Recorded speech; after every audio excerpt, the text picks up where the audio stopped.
नया टॉपिक चालू कर रहे हैं, कॉम्प्लेक्स नंबर।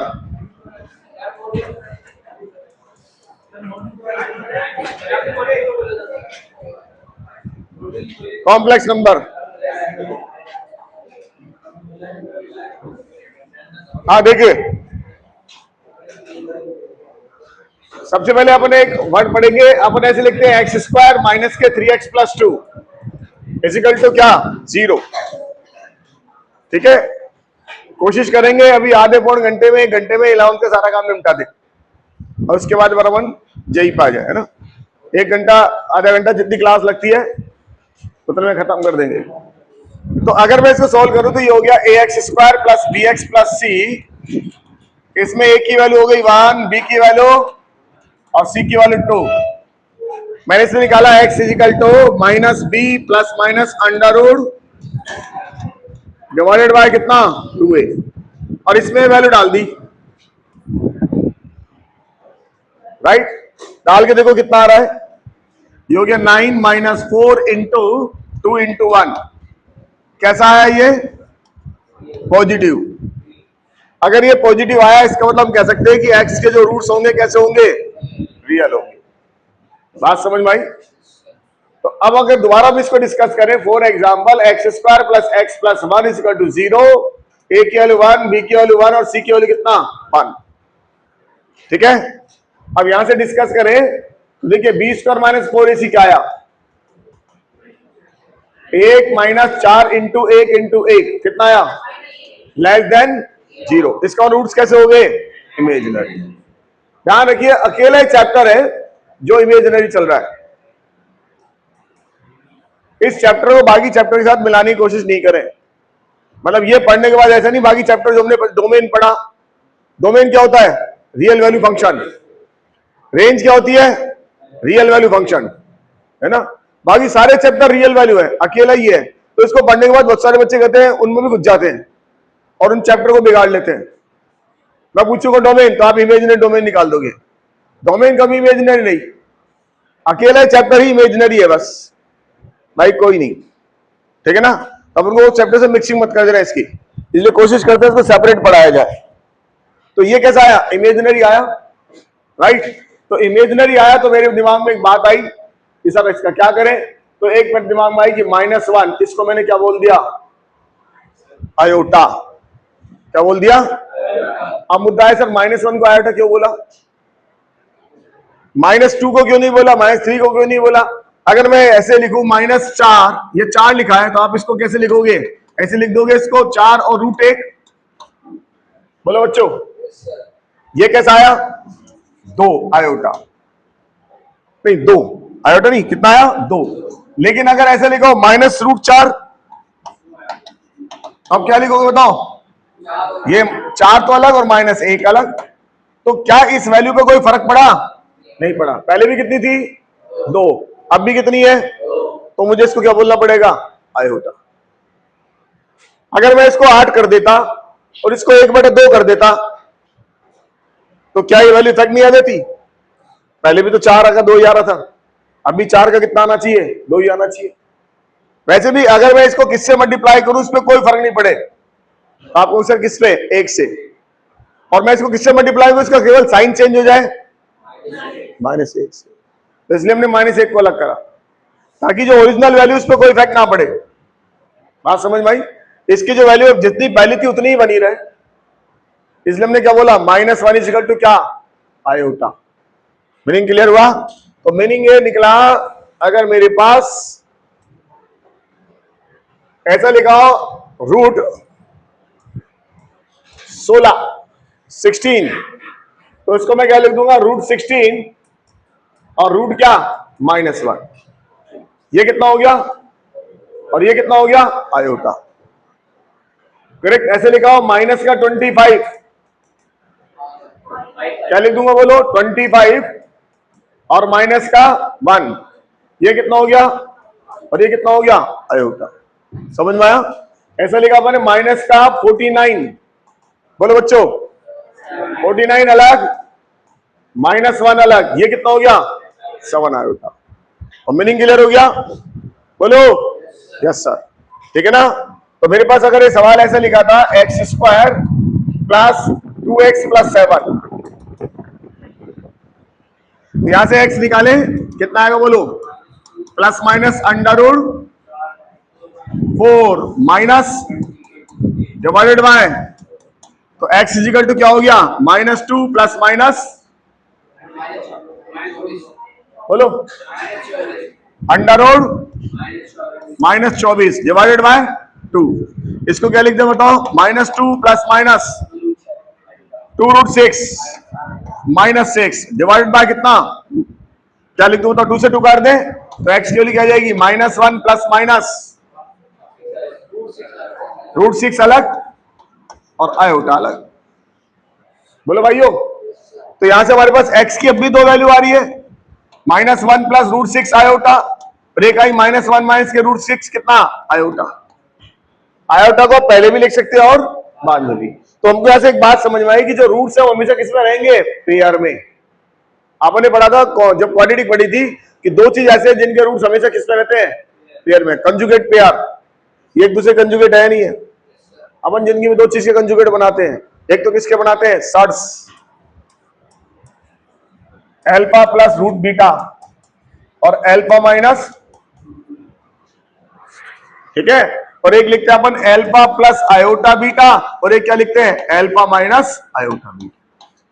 समझ में आई बात। ये हमेशा रूट्स हमेशा पेयर में मिलेंगे, ठीक है। अगर हम गौर से देखें तो बताओ ये कैसा है, रेशनल, और ये कैसा है, क्या रेशनल इरेशनल में ऐड हो सकता है, नहीं सर। तो क्या रेशनल इरेशनल सब्ट्रैक्ट हो सकता है, नहीं सर। तो ये रूट्स हमेशा किसमें मिलेंगे, पेयर में। बात समझ में आई ना। अगर मैंने आपसे कहा किसी इक्वेशन के रूट्स एक 7 है और एक 5 है, तो आप ये नहीं बता सकते 7 किससा है और 5 किससा आया। बात समझ में आई या नहीं आया। मान लो फॉर एग्जाम्पल मैंने आपको ऐसे लिख के दिया 4 plus minus under root 25, simplify करो कितना बताओ, 4 प्लस 5, और ये कितना आया, 4 माइनस 5, इससे कितना आया, इससे कितना आया, और मैंने कहा इसका एक रूट 2 प्लस रूट 3 है, बताओ दूसरा क्या होगा, 2 माइनस, और मैंने कहा किसी क्वेश्चन का एक रूट 9 है, दूसरा बताओ, नहीं बता सकते क्योंकि पता नहीं है 9 किससे आया। अगर ये 7 प्लस 2 से आया, 10 माइनस 1 से आया, बात समझ में आई। या और भी लिख सकते हैं 5 प्लस 4 से आया, इसके करस्पॉन्डिंग निकालेंगे तो 5 माइनस 4 आएगा, इसके करस्पॉन्डिंग निकालेंगे तो 10 प्लस 1 आएगा, इसके करस्पॉन्डिंग निकाले 7 माइनस 2 आएगा। तो क्या वो सही है, क्या नहीं पता ना, क्योंकि ये पता नहीं किस दोनों चीज का ऐड होकर आया होगा। लेकिन ये गारंटी अगर इसका एक रूट ये है तो दूसरा रूट, क्योंकि हमको पता है ये इसके अंदर कभी ऐड नहीं हो सकता, तो इसलिए दूसरा रूट ये रहा होगा। तो इसलिए हमारे 10th क्लास में एक रूट देते थे हमेशा, ठीक है। द इक्वेशन है single root 2 plus root 3 then find the equation, तो अपन दूसरा ही मानते थे, बीटा ही होगा। मानते थे नहीं मानते थे बोलो बच्चों, एल्फा दे दिया, बीटा मान लिया, सम ऑफ रूट्स निकाल लिया और प्रोडक्ट प्रोडक्ट निकाल दिया। तो दो चीज हमेशा पेयर में मिलेगी, क्या, एक तो ये क्या बोलते हैं इसको, सर्ट्स, और दूसरा कॉम्प्लेक्स रूट 2 प्लस 3 आयोटा और 2 माइनस 3। बात समझ में आया बोलो बच्चों, क्लियर हो गया ना। दूसरी बात करते हैं, चलिए यहां से ऐसा लिखा हो रूट ए बी, ये मैंने आपको फंक्शन में भी समझाया था, root a into root b. बोलो ये ट्रू है फॉल्स है, ट्रू है फॉल्स है, याद करो फंक्शन भी करा हुआ है कॉपी में। बोलो ट्रू है फॉल्स है? चलो एक एग्जांपल ले लेते हैं। ऐसा लिखा 36, इसको लिख दिया 9 और 4, राइट।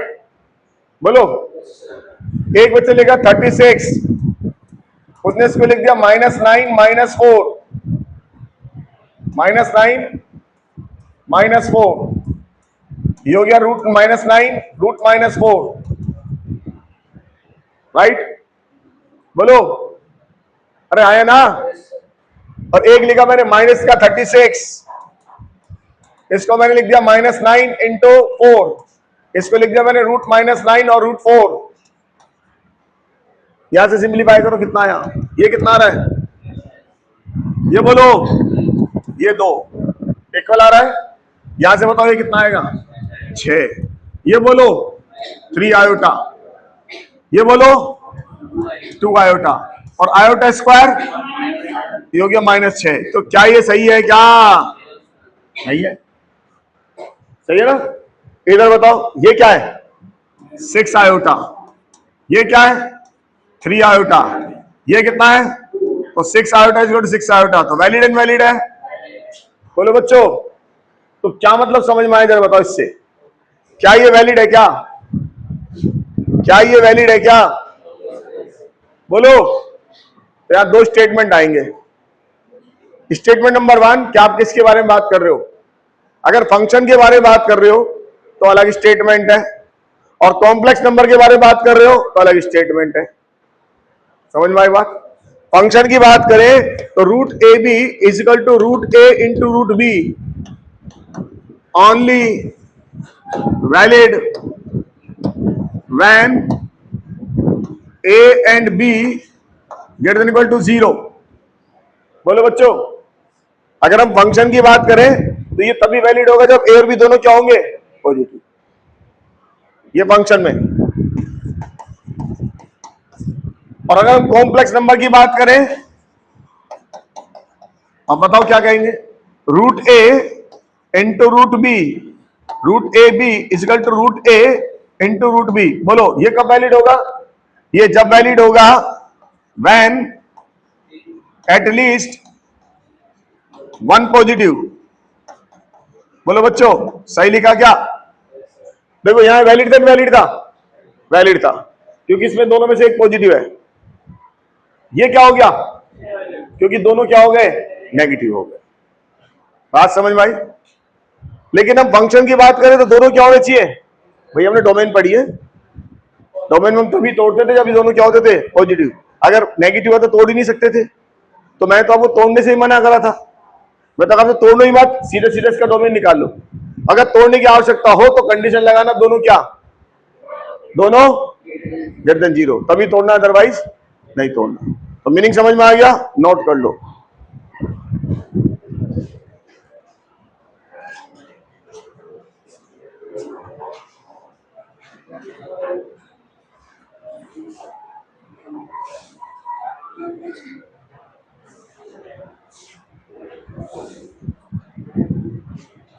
नो डाउट प्लीज, बातें नहीं बिल्कुल भी।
हाँ लिख लिया क्या?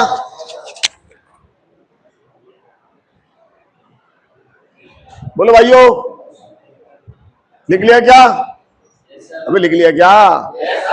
Yes sir. तो देखिए धीरे धीरे इसको आगे बढ़ाएं। मीनिंग समझ में आया? अपन लिखा √-1 इक्वल टू कितना? आयोटा। ठीक है, इसका स्क्वायर कर दीजिए, कितना हो जाएगा? -1। आयोटा क्यूब, तो लिख देंगे iota square into iota. Iota square कितना? इंटू आयोटा, तो कितना आ गया? तो आयोटा क्यूब कितना? Minus iota. आयोटा की पावर 4, आयोटा स्क्वायर, ये कितना? -1 कितना आ गया? 1। तो हमको बस ये याद रखना है कि आयोटा स्क्वायर कितना होता है? Iota cube 4 power 1। ठीक है ना? तो बाकी काम सेम ऐसे करेंगे जैसे ओमेगा में करते थे। अगर कोई हमसे पूछे आयोटा की पावर 20 कितना होगा, तो 4 से डिवाइड कर दो। कितनी बार डिवाइड हुआ? पूरा डिवाइड हुआ, कितनी वैल्यू आई? 1। ऐसा पूछा आयोटा की पावर 25 बताओ, 4 से डिवाइड कर दो, 24, कितना बचा? कितनी वैल्यू आई? आयोटा। आया समझ में? नहीं आया? अगर ऐसे लिखा हो आयोटा की पावर 27, 4 से डिवाइड करो, कितने बचे? क्या लिखोगे? Iota cube. आयोटा क्यूब कितना? तो कुल मिला के सारी कहानी में आ जाएगी वापस। अपन ऐसे लिखा आयोटा की पावर 3, 5, 6, 7, 4 से डिवाइड कर दो, और 4 से डिवाइड करने के लिए पीएनसी वाला मेथड लगा दो, या 4 से डिवाइड करने के लिए 5th क्लास का मेथड लगा दो। 5वीं क्लास काम ले लो। 4 से कब डिवाइड करते थे? लास्ट वाले 2 डिजिट 4 से करो, इसको 4 से डिवाइड, लास्ट वाले 2। तो अगर ये भी डिवाइड नहीं हो तो सबसे पहले देखो इसके पास कौन है? 64। कितने बच गए? Iota cube. और आयोटा क्यूब कितना? समझ में आया? आयोटा की पावर 3, 5, 6, 7, 8, 9, 3, 2, 1, ये सब बेकार है। इसको डिवाइड कर दो, कितना बचा? आंसर कितना आया? बोलो बच्चों, सही है? ऐसे लिखा हो आयोटा की पावर 3, 5, 6, 7, 9, 4 से डिवाइड करो इसको। 4 से डिवाइड करना भी नहीं आ रहा इसके आसपास, तो इसके आसपास जानो कौन सी आता है? 72।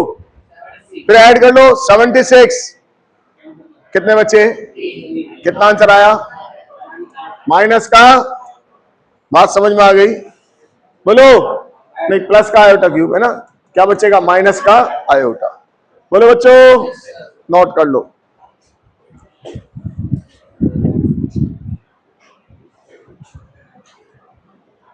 छोटी छोटी बात है पुरानी 11th क्लास की, वो फटाफट एक बार कर लें, फिर इसको चलेंगे, क्योंकि बहुत बड़ा टॉपिक है खुद, काफी दिन लगेंगे।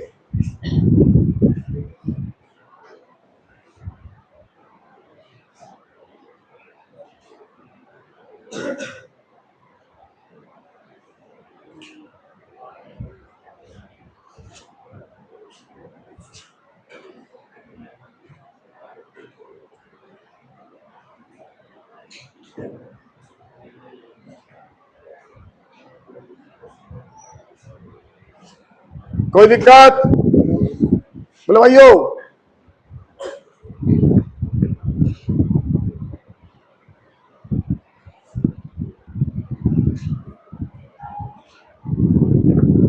सारे स्कोरिंग टॉपिक है, अपने 3D पढ़ लिया स्कोर के लिए, ये पढ़ लो स्कोर के लिए, है ना?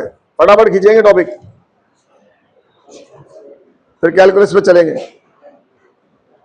फिर कैलकुलस बचेगी और एक प्रोबेबिलिटी बचेगी, है ना? 2 टॉपिक बचेंगे अपने। चले आगे, हटा दे। चलो भाइयों, एक्सरसाइज लिख लो एक।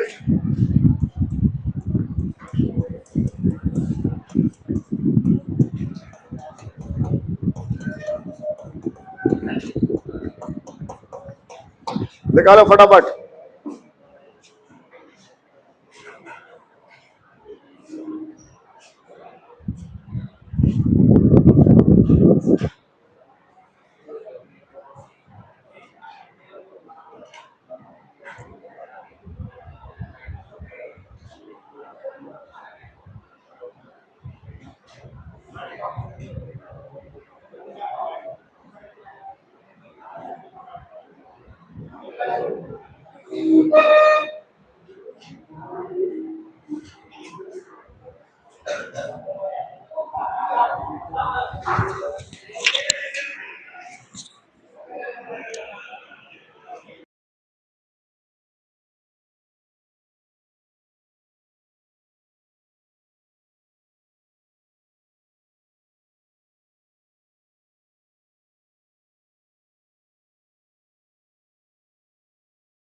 हाँ बच्चा नोट कर लिया? आंसर बोलो, आंसर बोलो। इसका आंसर, इसका आंसर, इसका आंसर, इसका आंसर माइनस आयोटा, और इसका आंसर -1। बोलो यस सर। एक चीज और जल्दी में काम आएगी अपने कि 1/, आयोटा है ना, आगे के लिए हमेशा के लिए अपन याद रखेंगे इसको, 1/, आयोटा। तो एक बार कर लेते हैं, आयोटा से ऊपर नीचे मल्टीप्लाई, कितना हो गया? आयोटा डिवाइडेड बाय, तो आयोटा डिवाइड बाय, तो कितना हो गया? तो आगे से 1/, आयोटा को अपन क्या लिखा करेंगे? Minus iota. तेजी से समझ में आई ना? जब भी आएगा ये मत करें कैसे लिख दिया, सीधा लिख दूंगा 1/, आयोटा इज इक्वल टू, तो ऐसे लिखा आयोटा की पावर माइनस का 302, तो उसका अपन ऐसे लिख दिया 1/, आयोटा की पावर 302, ये हो गया 1/, आयोटा स्क्वायर, कितना हो गया? 1/, -1। आंसर बोलो, समझ में आ गया? बोलो भाइयों, ऐसे लिखा आयोटा की पावर -115, बोलो क्या बनेगा?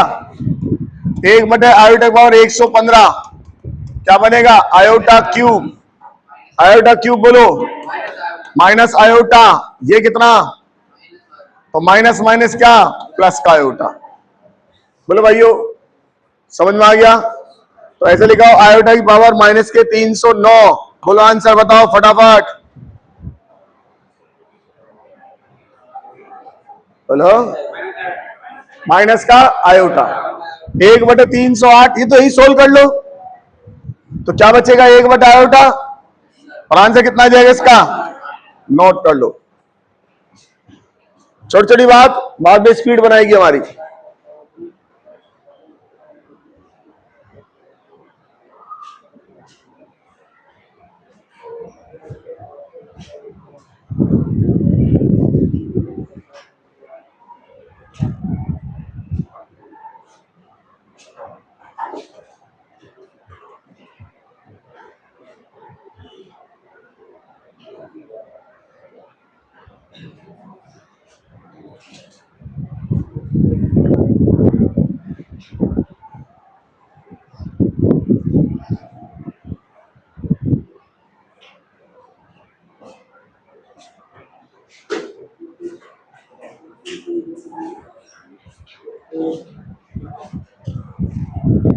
हटा दे, बोलो भाइयों यस सर।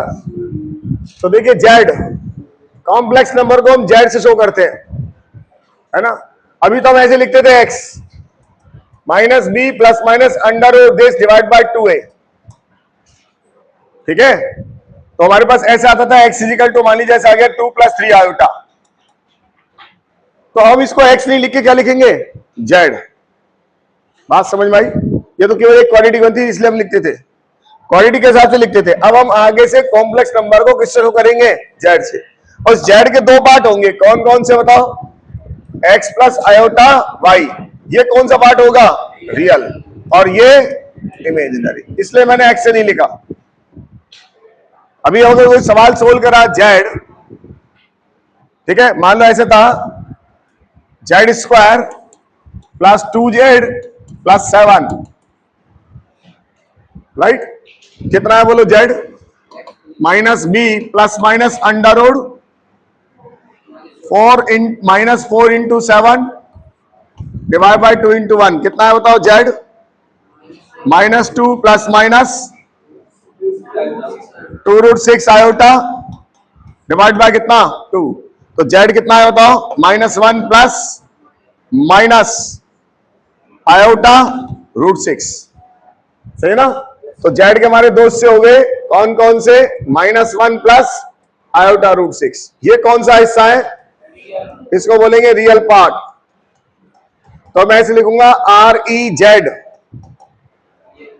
RE और REZ कितना? -1। फिर आप लिखेंगे IMZ, imaginary part of z, बोलो। तो √6 आयोटा नहीं लगाते इसके साथ, जब भी इमेजिनरी पार्ट लिखते हैं तो आयोटा नहीं लगाते, क्योंकि हम लिख तो दिया इमेजिनरी पार्ट है, और आपसे गलती होगी, आप लगा दोगे बहुत सारी जगह और घर गए काम से हो। ध्यान रखना, जब भी ऐसे लिखा हो जेड 4-3 आयोटा, REZ बोलो 4, IMZ -3, करेक्ट। नोट कर लो, ये बेसिक है जो अपन पढ़ रहे हैं, छोटी छोटी चीजें, नोटेशन सीख रहे हैं, क्या हो रहा है कैसे हो रहा है।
हटा दे सवाल। चलो देखो, सवाल ऐसे लिखा हो, जेड इजिकल टू 2+3 आयोटा और 1+आयोटा, find REZ and IMZ। REZ और बोलो क्या करेंगे, ये तो जब लिखेंगे जब इस ऐसी फॉर्म में आएगा, रियल प्लस आयोटा, आयोटा और क्या इमेजिनरी, ऐसे आएगा जब भी तो लिखेंगे इसको। तो सबसे पहले इसी फॉर्म में लाना पड़ेगा, और इस फॉर्म में लाने के लिए क्या करेंगे, इसको रेशलाइज। तो z is equal to 2+3 iota divided by 1+आयोटा, और ध्यान रखना जब आप रेशलाइज करोगे नीचे वाली क्वांटिटी हमेशा रियल आएगी। बहुत सारे बच्चे गलती करते हैं जल्दी जल्दी में, या तो आप इसको खोल खोल के मल्टीप्लाई कर लो, या फिर इसमें A+B और A-B लगा लो। बोलो क्या लगाना पसंद करोगे? बड़े बच्चे तो A+B A-B लगाना चाहिए, और छोटे बच्चों की तरह लिख लिख के करना चाहिए, हम बड़े हैं। तो क्या आएगा जरा बताओ, 2 आ गया। तो ये कह रहा था ये हमेशा रियल आएगा, जब भी रेशलाइज करे गलती मत करना, ये हमेशा रियल आएगा, बार बार कह रहा हूं। नहीं तो आप मल्टीप्लाई करके देखो, ये 1 से 1 आया, बच्चे ऐसे करते हैं, 1 से 1 आया, माइनस आयोटा आया, प्लस आयोटा आया, आयोटा स्क्वायर +1 हो गया, कट के सर 2 आ गया, सही है ना। तो अपन को ऐसे पता है A+B और A-B आएगा। बोलो बच्चों यस सर। ऊपर मल्टीप्लाई करो, कितना आया 2, ये कितना आया, ये कितना आया, ये कितना आया, बोलो माइनस माइनस +3, ये कितना हो गया बताओ 5, प्लस का आयोटा डिवाइडेड बाय, तो 5/2 प्लस का आयोटा 1/2। तो REZ बोलो बच्चों, और IMZ बोलो 1/2, करेक्ट। नोट कर लो, अभी तो आपको नोटेशन सिखा रहा हूं सारी, जब नोटेशन अपन सीख जाएंगे, मीनिंग समझ जाएंगे, तो फिर डिटेल में चलेंगे।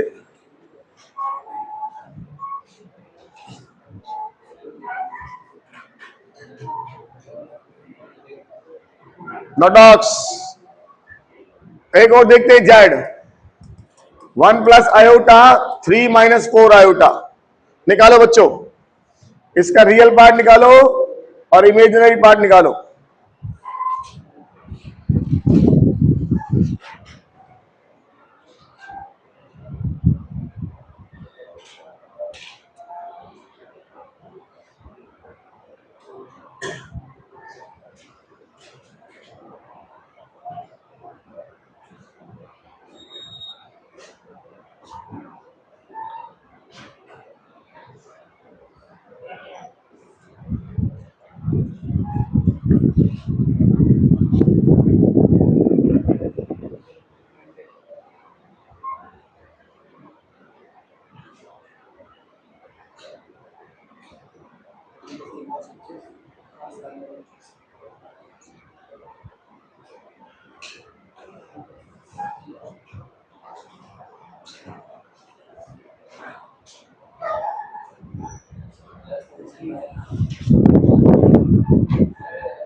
हटा दे।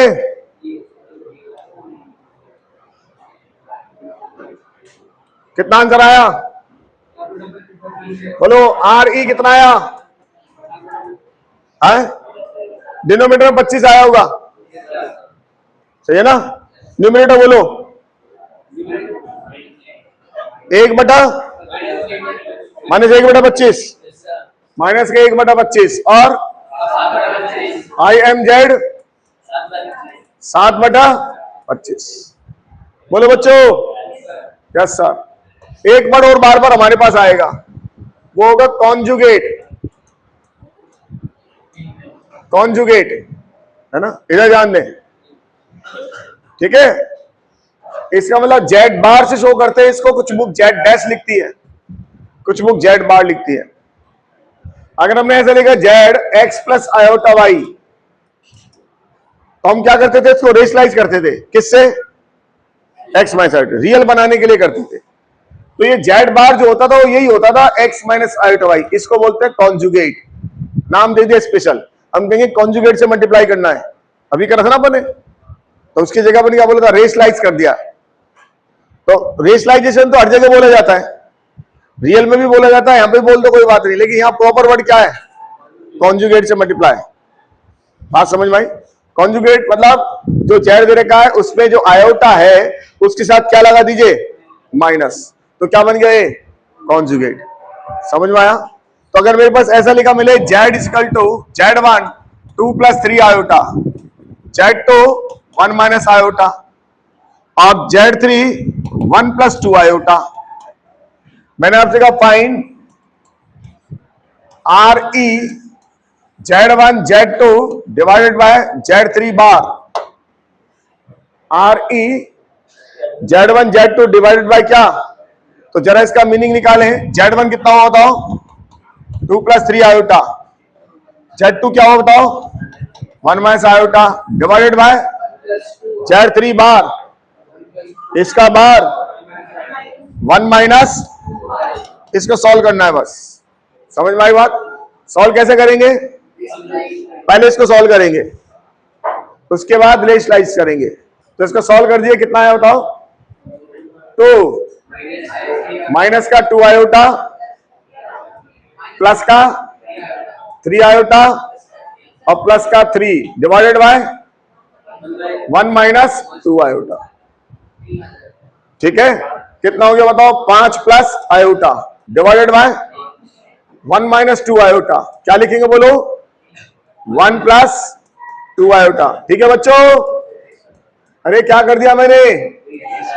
कॉन्जुगेट से मल्टीप्लाई। अब तो प्रॉपर वर्ड बोले क्या? कॉन्जुगेट से मल्टीप्लाई। ठीक है ना? रेश लाइन ना बोल के कॉन्जुगेट से मल्टीप्लाई। तो कॉन्जुगेट से मल्टीप्लाई कर दिया, नीचे क्या बन गया? 5। 100% रियल आएगा। इसका स्क्वायर और इसका स्क्वायर कितना हो गया? 5। ऊपर मल्टीप्लाई करो, 5 प्लस माइनस नहीं प्लस का -2 कितना है बोलो? 3/5 और प्लस का आयोटा 11/5 हो गया। तो 3/5 और तो आर ई जेड बोलो 3/5 और आई एम जेड नोट कर लो।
लिख लिया?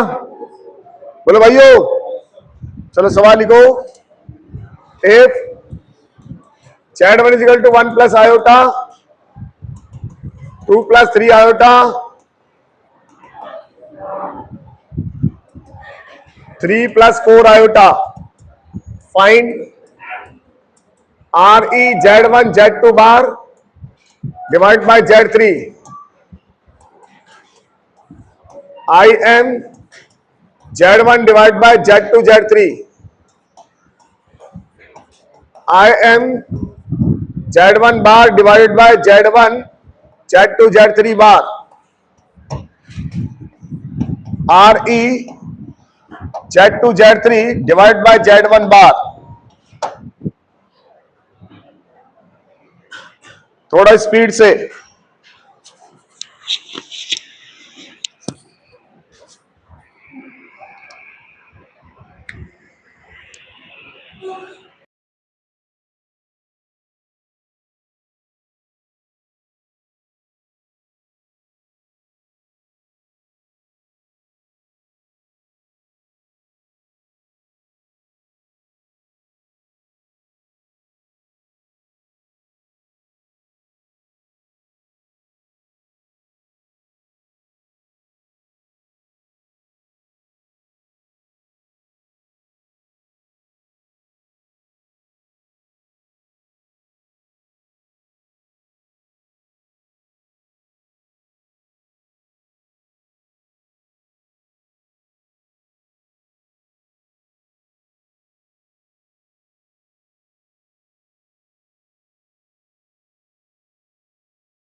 हाँ बोलो भाइयों, पहले का आंसर बताओ।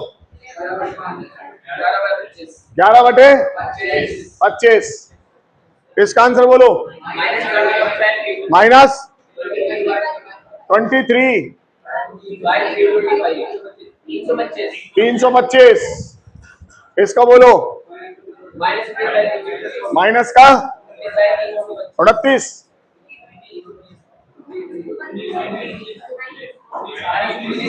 19 अपॉन 325। नेक्स्ट 11/2। बोलो बच्चों, कंफर्म? चलिए, ये बात समझ में आ गई अपन को। नेक्स्ट देखिए, हाँ जी, तो Z X plus iota Y, ठीक है ना, X प्लस आयोटा Y, और इसको अपन ऐसे लिखते हैं X, Y। ये हो गई ऑर्डर पेयर फॉर्म, जैसा अपन कोऑर्डिनेट लिखते थे, ऑर्डर पेयर फॉर्म। X, कितना, हाँ जी 3 प्लस 4 आयोटा, ऐसे लिखो Z 3 प्लस 4 आयोटा। क्या लिखेंगे जरा बताओ उसको? 3, 4, राइट। ऐसे लिखो Z -5 प्लस 6 आयोटा। बोलो क्या लिखेंगे इसको? हाँ, ध्यान रखना, जब भी ऑर्डर पेयर लिखी जाती है आयोटा नहीं लिखते। ये छोटी छोटी बात समझा रहा हूं, जो गलतियां होती है और कर लेंगे अपन। ऑर्डर पेयर होगी तो आयोटा चिपका दोगे, और थोड़ी पहले जो बात समझाई उसका भी ध्यान रखना अपन को, है ना। ये छोटी छोटी बात, इमेजिनरी पार्ट लिखते हैं तो आयोटा नहीं लिखते। अगर आपने लिख दिया और उसने दे रखा तो गड़बड़ हो जाएगा सवाल। बता रहा हूं कैसे होगा, थोड़ी देर बाद समझ में आएगी ये बात। फिर आपको सर ने बताई नहीं, बताइए मैंने बिल्कुल मीनिंग समझ में आया। देखिए, हमारे पास एक नया वर्ड सीखने को मिलेगा, उस वर्ड का नाम है पोलर फॉर्म। अगर आपको याद है तो कॉन्टेंट में भी थी ये, और मैंने आपसे कहा था छोड़ दो, बाद में कर लेंगे, और कॉम्प्लेक्स पढ़ाऊंगा तब समझाऊंगा। मैं मेरी बातें याद रखता हूं कि मैं वहां को बच्चों को नहीं पढ़ाता वहां पे, क्योंकि वहां थोड़ा सा टेढ़ा पड़ता है। यहाँ इजी पड़ेगा, यही कर लेंगे ना अपन। है ना, जल्दी समझ में आएगा। पोलर फॉर्म देखिए, तो हमारे पास ये x और ये y, एक फॉर्म होती है कार्टेशियन फॉर्म, एक फॉर्म होती है आर्गन फॉर्म, और एक फॉर्म होती है कौन सी फॉर्म, पोलर फॉर्म। तीन फॉर्म होती है। एक कार्टेशियन फॉर्म, इससे तो मन बड़ी बारी परिचित है, पूरा का पूरा कोऑर्डिनेट इसमें चलता है। इसके अंदर क्या खासियत होती है, खासियत ये होती है कि ये रियल होता है और ये भी क्या होता है, ये रियल माइनस होता है, और ये क्या होता है बताओ, रियल प्लस, और ये रियल माइनस। तो कौन सी फॉर्म हो गई, कार्टेशियन फॉर्म। एक और फॉर्म होगी आर्गन फॉर्म, इसमें ये रियल हो गया प्लस का, ये भी रियल हो गया माइनस का, ये हो गया इमेजिनरी प्लस का, और ये क्या हो गया, इमेजिनरी माइनस का। तो किसी भी कॉम्प्लेक्स नंबर को कहां पे शो करते हैं, आर्गन फॉर्म पे। समझ में आई बात। कोई हमसे पूछे कॉम्प्लेक्स नंबर कहां शो होगा, कार्टेशियन में नहीं होगा। कार्टेशियन में तो ये दोनों क्या होते हैं, रियल, एक्स भी रियल होता है और वाई भी रियल होता है। बात समझ में आई। और पोलर फॉर्म में तो ये दोनों फॉर्म इसके अंदर कन्वर्टिबल होती है, इसलिए हमारे कोऑर्डिनेट में भी थी। समझ में आई बात। लेकिन हमें कोऑर्डिनेट में नहीं करी थी, अब यहां कर लेंगे। क्लियर होगी बात। तो ये दोनों के अंदर होती है कौन सी form, polar form. Polar form क्या होती है, पोलर फॉर्म का मतलब आर और थीटा। कार्टेशियन फॉर्म का मतलब क्या, एक्स और वाई, और इसका मतलब भी क्या, एक्स और वाई। लेकिन इसमें वाई क्या है, एक्स क्या है, उसमें वाई क्या है, एक्स क्या है। बात समझ में आ गई। पोलर फॉर्म का मतलब आर और थीटा। अब ये आर और थीटा क्या बोला है, देखिएगा, यहां से कोई पॉइंट पी, ठीक है ना, और ये हमारे पास ओरिजिन, इस लाइन ने इसके साथ जो एंगल बनाया है ये होगा हमारे पास क्या, थीटा। बात समझ में आई। ये यूं चलता जाएगा। जब आप फर्स्ट ईयर में जाएंगे, चाहे बीएससी करें, चाहे इंजीनियरिंग करें, चाहे कहीं पर भी करें, इसको बहुत सारा पढ़ेंगे आप। मैक्सिमम चीज पोलर फॉर्म में पढ़ेंगे आप, है ना। लास्ट में मैं भी पढ़ाऊंगा एक जगह और, एरिया अंडर द कर्व, ठीक है, इंटीग्रेशन में। तब ध्यान रखना, इसका भी ध्यान रखना, तब सिखाऊंगा वो कार्डियोइड, एस्ट्रॉइड, है ना, टी लीफ, फोर लीफ, इस तरह के सवाल समझाऊंगा, ठीक है। हाँ, तो उस समय आप एक बार फॉलो अप होंगे। आप फर्स्ट ईयर में तो बहुत ज्यादा पढ़ने वाले हैं इसको, ठीक है ना। तो वो चीज नहीं होगी, बस यहां से सीखते चलिए, अपने आप समझ में आ जाएगी। तो यहां से यहां तक की जो लेंथ होती है इसको क्या बोलते हैं, ओरिजिन से पॉइंट की लेंथ, और इस लाइन ने जो एंगल बनाया वो थीटा। बात समझ में आ गई, नोट कर लो।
लिख लिया? बोलो भाइयों। Yes sir. देखिए, तो जेड, आर और थीटा, अब इनका नाम देना चालू करते हैं। इसका मतलब तो पता है कहां से डिस्टेंस, लेकिन इसका नाम होता है मॉड्यूलस। क्या बोलते हैं इसको? मॉड्यूलस। इसका नाम होता है एम्पलीट्यूड और आर्गुमेंट।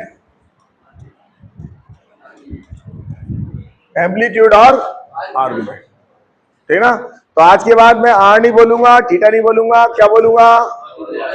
और समझ में आया? नाम दे दिया अपन ने। तो इसका मतलब एक बार फिर समझ लें, ये हमारे पास कोई पॉइंट P x, y यहां से ड्रॉप डाल दिया, ये लाइन